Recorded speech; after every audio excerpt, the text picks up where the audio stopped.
Welcome to this overview training session on the Nile Control Center. In this video, we'll explore key features of the Nile Portal, including device page and debugging tools for deep visibility and guided troubleshooting. Here on the Devices page in the Nile Control Center, we're looking at real-time insights for wireless connectivity for a building called Palo Alto. This dashboard provides a holistic view of device health and network experience. At the top, you can see the three major pillars, Nile, infrastructure, and devices, all showing green across the board, indicating full availability, coverage, and capacity. In the devices section, highlighted here with a yellow arrow, we can see that core services like DHCP DNS and Radius are performing optimally, critical for seamless wireless onboarding and authentication. The user errors indicator confirms zero user-impacting issues. Lower on the page, the device table provides a detailed breakdown. Each row represents a connected client, showing the device name, location, device type, and connection band, 2.4G or 5G. The service tag, like USS_POC, helps track what logical service segment the device is part of.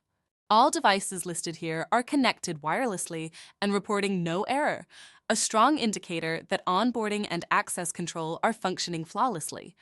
Whether troubleshooting user complaints or proactively monitoring network performance, this devices page makes it effortless to get complete visibility. No toggling tabs or CLI commands needed. Here we're seeing a comprehensive view of all client devices connected to the network, both wired and wireless.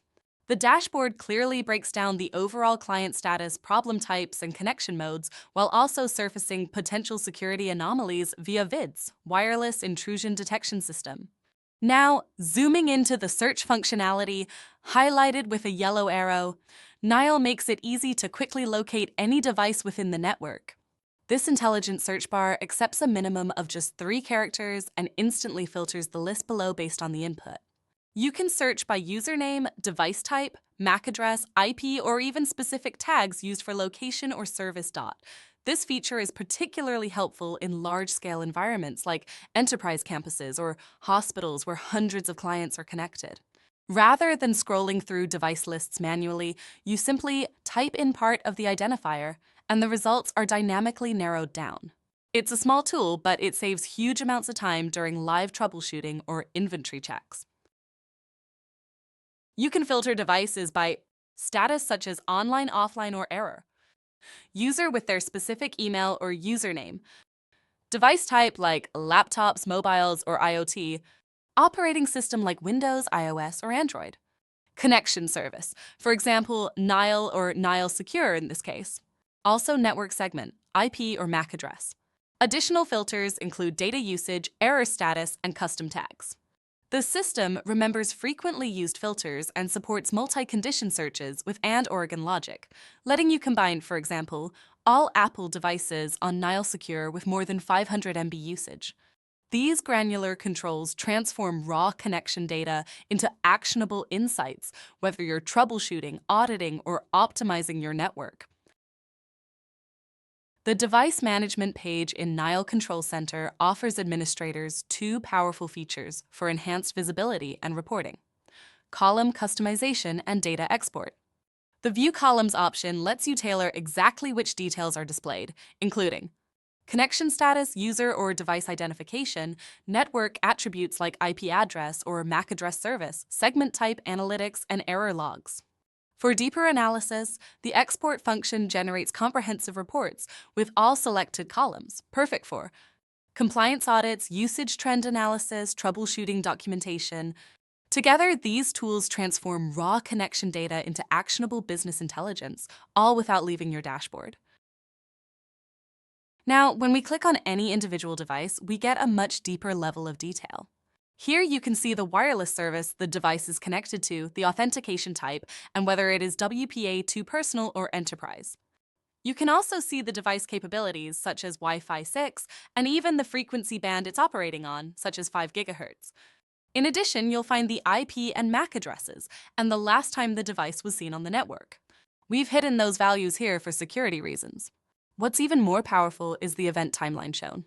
It displays a minute-by-minute breakdown of events, highlighting if everything looks normal or if there were info or critical alerts provided during that session. We can also drill down into technical metrics like the data rate, number of spatial streams, supported wireless standards, and even MU-MIMO capability. There's also information on the exact channel and its width. In summary, this kind of visibility is incredibly useful for troubleshooting device-specific issues or just understanding how a device is performing on the network. Wireless users will be allowed by default, while wired users must be explicitly allowed by the admin from the Access Management page to manage the access privileges for an endpoint in the Nile Control Center. Simply hover over any connected device like this MacBook Air to reveal two actionable options: deny and disconnect. The deny and disconnect features on the device page of the Nile Control Center are designed to manage and control network access for client devices. When deny is chosen, the device is permanently barred from accessing the network until it is manually removed from the deny list. This option is useful for preventing unauthorized devices from reconnecting to the network. Choosing to disconnect a device temporarily removes it from the network. After disconnection, the device may reconnect and obtain an IP address again. This is beneficial for troubleshooting or managing devices without permanently blocking them. These features help in managing network security and ensuring that only authorized devices maintain connection to the network. Now, let's explore a crucial part of wireless client mobility: the roaming aspect. This offers full visibility into how devices transition between access points within your network. This section provides a timestamp trail of client movements between APs in real time, allowing administrators to monitor roaming behavior, performance, and signal quality during transitions. Let's break down what we're seeing on this screen. Each row shows a roaming event, highlighting exactly when an endpoint device moved and from which access point to which.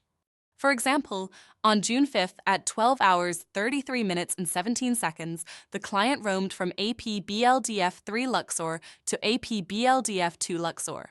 Nile captures both signal strength, dBm, and SNR, signal-to-noise ratio, before and after the roam.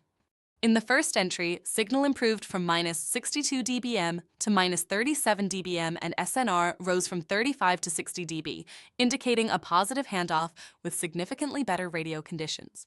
In other transitions, you can see how SNR and signal vary, highlighting potential optimization areas in your roaming strategy. All transitions occurred on 2.4 GHzs, and channel 11 remained consistent, helping maintain stability during movement. This view helps determine if clients are roaming within optimal band steering parameters and if same-channel handoffs are contributing to or solving interference.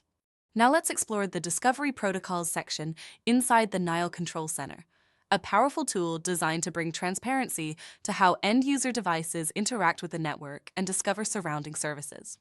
The Discovery Protocols section gives IT teams a powerful view into how individual devices interact with the network at a protocol level.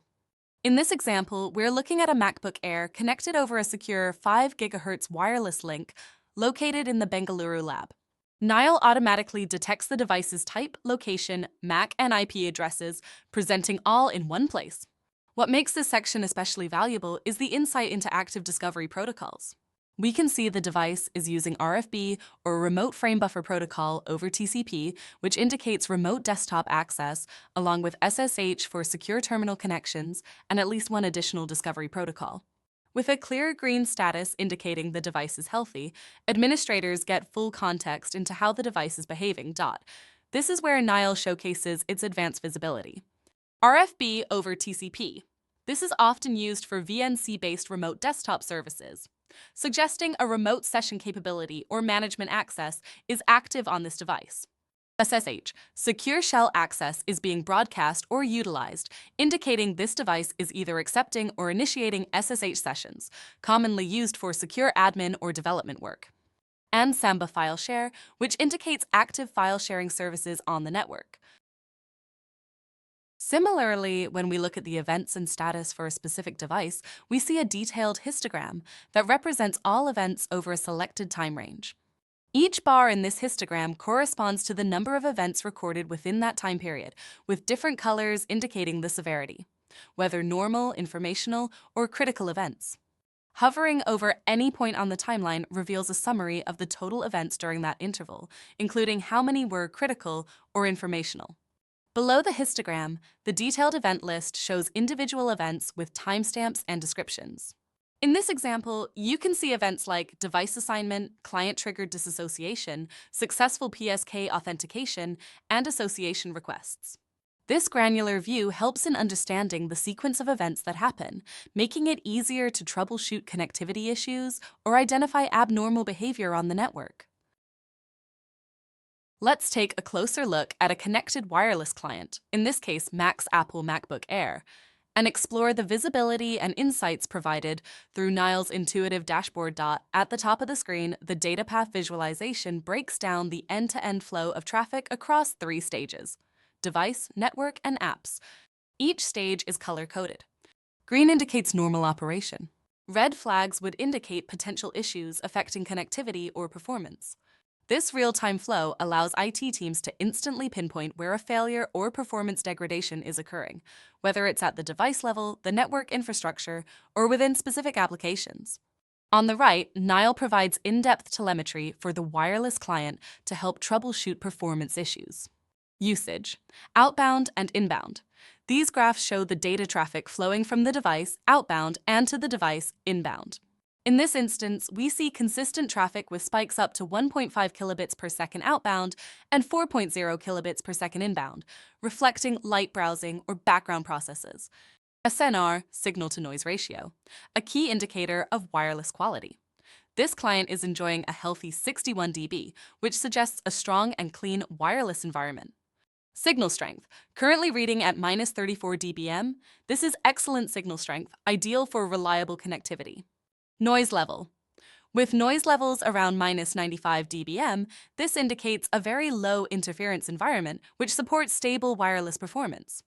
TX and RX retry rates. Both retry rates are at 0.00%, meaning the client isn't facing retransmissions, a strong indicator of RF health and good network conditions. TX and RX data rates. The device is transmitting at 135 megabits per second and receiving at 262.1 megabits per second, showing the link can support high-throughput applications like video conferencing or file transfers. Time to connect.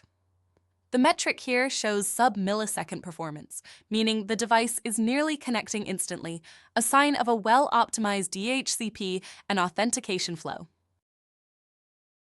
The Run Test feature in the Nile Control Center is a powerful diagnostic tool that provides administrators with end-to-end visibility into client device performance. When troubleshooting connectivity issues, simply select the client device and click Run Test. The system will perform a comprehensive analysis, typically completing within seconds. Once finished, a detailed report appears, offering actionable insights into the client's network health and performance metrics. After the run test executes, this page shows up and categorizes tests into 3 sections: device, network, and apps. Under the device section, it checks the client's signal strength, basic ping, and ARP ping to confirm connectivity and local responsiveness. The network section assesses overall network health, running checks for AQI, coverage, DNS resolution, DHCP, radius authentication, and internet availability. The Apps section verifies connectivity to major cloud and SaaS platforms like Google, Zoom, Office 365, and more, providing insights into user experience with commonly used applications.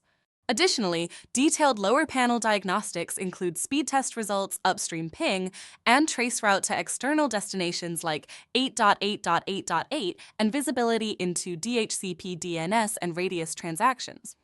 This comprehensive test suite helps IT teams isolate issues quickly, whether they originate from the device, the network infrastructure, or the application layer. A log file can also be downloaded instantly, making it easy to share or escalate for further analysis. Let me walk you through the run test output in detail, step by step. First up, network health check. We can see all the key indicators are green. AQI looks good, wireless coverage at the device location is excellent, radius is reachable, and internet access is confirmed.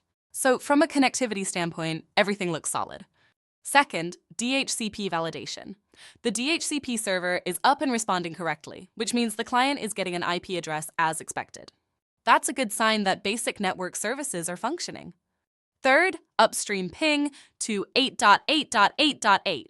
The ping was successful with just 6 milliseconds of latency. That's low and indicates the path to the internet is quick and responsive. Fourth, moving on to the device health section. Signal strength is good, and the ping test didn't show any packet loss.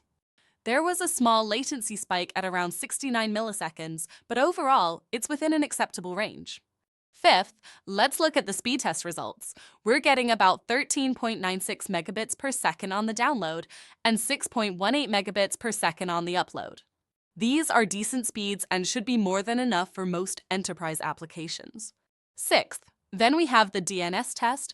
The DNS resolution to both 8.8.8.8 and 8.8.4.4 was successful, and Google's domain was resolved properly, so DNS services are working just fine. Finally, seventh, the traceroute to 8.8.8.8. This shows that the route to the destination is stable. No unusual delays, consistent hop times, overall a clean and healthy path. This wireless client map view provides a comprehensive floor-level visualization of the wireless environment, helping IT teams quickly assess AP and sensor health in real time. Each AP access point and sensor is represented by a live icon placed at its physical location on the floor plan. Hovering over any AP, as shown with AP BLDF2 Luxor, displays key information such as AP status, indicates if the AP is currently connected. Band channel info shows both 2.4 GHz and 5 GHz channel assignments. Channel utilization displays the utilization percentage for each band, for example, 2.4 GHz at 81%, 5 GHz at 37%, which helps identify congestion. Sensors, marked with serial IDs like S99Z999999168, visually map their signal coverage areas using a green heat map style overlay. This allows quick identification of areas with strong or weak coverage. The map also includes a timestamp at the top, for example, June 6th, 12 hours, 11 minutes, and 0 seconds, for tracking when the current snapshot was taken. Clicking on any AP or sensor will drill down into deeper metrics and configuration details, which are covered in the next slide. Now, when you select an access point from the dashboard, the system displays a comprehensive overview of its key details, providing administrators with actionable insights at a glance. Here's what you'll see. The General Details section highlights critical identifiers like the serial number, MAC address, and IP configuration alongside the device's model, software version, and physical location. This ensures quick verification of the AP's identity and status. Under Additional Details, the dashboard reveals operational health metrics, such as the last reboot reason and timestamp, uptime duration, and system temperature, enabling proactive maintenance. For network topology context, the Connected Switch Details section lists the associated switch name, port, and negotiated link speed, simplifying troubleshooting. The Radio Details panel visualizes channel utilization and transmit power across frequency bands, helping optimize wireless performance. Meanwhile, the Connected Devices list identifies active clients, their signal strength, and connection duration, which is invaluable for diagnosing connectivity issues. Finally, the Active SSIDs section confirms which wireless networks the AP is broadcasting, ensuring alignment with security policies. Together, these details empower administrators to monitor, analyze, and manage their network infrastructure with precision, all from a single intuitive interface. Thank you for taking the time to go through this overview of the Nile Control Center. We hope the session provided valuable insights into how the Nile Portal can enhance your network management experience. If you have any questions, please refer to docs.nilesecure.com. Thank you.